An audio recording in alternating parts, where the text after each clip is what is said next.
And Hizmet has been a key factor in promoting education in Turkey as well as outside of Turkey. I think secondly, the values of charity, Hizmet's willingness to support emergency response as needed, for example, or support other charities around, not only in Turkey but around the world, has been very striking.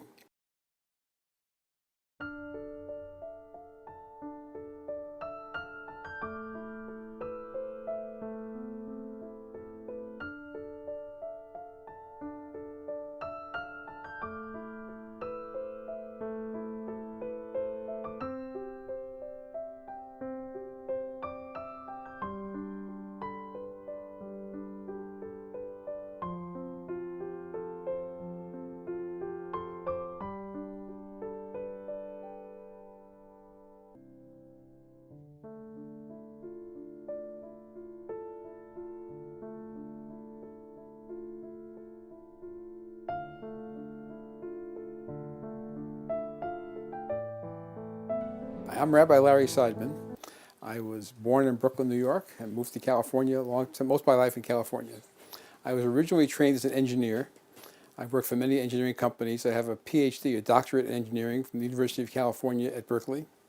And I worked for the last 20 years or so for Boeing Company in their Phantom Works Advanced Research and Development Division. But about 10 years ago, I got more interested in Judaism and decided to retire from my engineering career at Boeing as a senior manager, and went to rabbinical school for 5 years in Los Angeles, became a rabbi. I've been very impressed by the Hizmet movement over the years. I first encountered Hizmet here, of course, at Irvine, and I've had the chance to go to Turkey twice with the Hizmet movement, once with the support of the Pacifica Institute here, and once with the Fountain magazine for a week to meet other scholars and thinkers and talk about religion and science and belief and faith. And I think it's rare to find an organization which is so bottom-up driven, which has gotten the principles so deeply ingrained into every member that you can talk to anybody and get the same feeling of what the commitment is to Islam, the commitment is to doing the right things in the world, and the personal sacrifice that Hizmet members produce. Well, I've not met Fethullah Gülen, but I've read some of his writings on the subject of interfaith and the subject of evolving moderate Islam. I've been watching Hizmet in terms of the world picture. I think there's been several aspects that are very impressive. First, I think education is a key factor in producing the modern world. The future of the world, the future of democracy, the future of the economy depends on education. And Hizmet has been a key factor in promoting education in Turkey as well as outside of Turkey. I think secondly, the values of charity, Hizmet's willingness to support emergency response as needed, for example, or support other charities around, not only in Turkey but around the world, has been very striking. And I think my understanding from the week I spent in Turkey with the Fountain movement is Islam is a religion of love. And that's nothing like what we see in the popular press. So I think the idea that terrorists, maybe by definition, killing innocent people, killing children, can never be a religious act. I cannot conceive of anybody with any claim to religion can say, I am close to understanding what God wants, and God wants me to kill these people. I can understand that. I think when Fethullah Gülen says that kind of activity is inconsistent with Islam, it's inconsistent, I think, with any real religion, including Islam. I think the question of interfaith activities is a very central one. If we believe, if I am a monotheist and you are a monotheist, we both believe there is one God. And Islam believes, I understand, that all the prophets, Jesus, Moses, and so on, are all valid, true prophets. If you believe that, if you believe there is one God, if you believe there are many prophets, then you have to believe that different people understand God in different ways. And it just seems inevitable to me that we must learn to say, I think I understand what God wants of me. You think you understand what God wants of you. You do it your way, I'll do it my way. The important thing is we're both doing God's work on earth.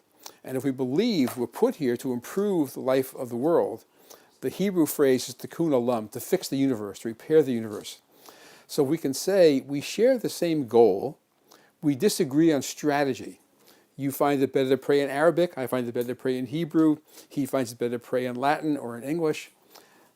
I don't think God is sitting up there in heaven saying, that's Latin, he's a bad person. I think God is saying they're trying to understand what God wants. As long as we're all trying to fix the world, we can work together.